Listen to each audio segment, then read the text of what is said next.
Facetiously run out of printer ink here at Newsmax by printing these out. But did we even learn anything new? To discuss, former acting U.S. Attorney General Matthew Whitaker joins us. General, welcome. So again, the question that many people have answered, I'd like you to answer it too. Is there anything, like even one little detail that we learned out of this today? Yeah, well, other than ordering more toner for a lot of printers across America, Yep. What we really learned today, I think, is that this investigation started off with the archives making a referral to the FBI based on what they believed was classified information they found in the boxes that were turned over in January. I guess the thing that I'm watching now and paying attention to are two things. One is I still don't believe that the DOJ has justified this extraordinary act to execute a search warrant at Mar-a-Lago.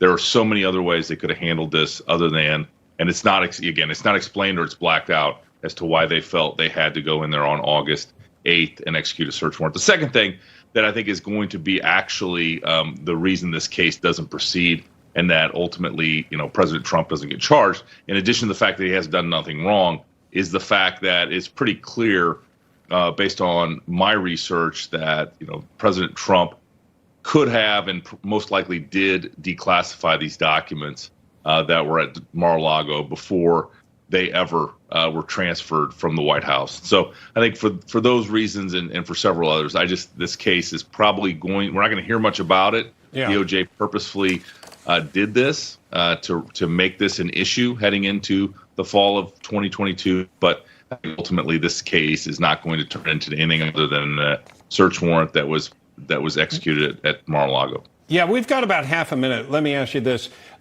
Is there a case against the president regarding these documents if they had been declassified, as he says, or some are claiming from his side, his camp, that they had been declassified? Is there anything they could be arguing over anyway?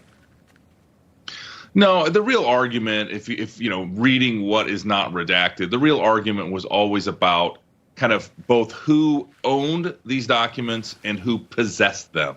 The disagreement, obviously, under the Presidential Records Act, the archives believes that they, had a very broad mandate to have all of these documents. They had a list. They didn't find documents on that list, and so therefore, that started these bureaucrats, looking into where these documents ended up. Okay.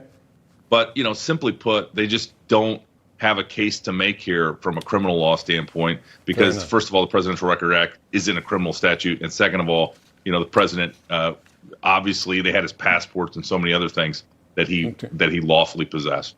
Okay. Matthew Whitaker, thank you so much. Thank you.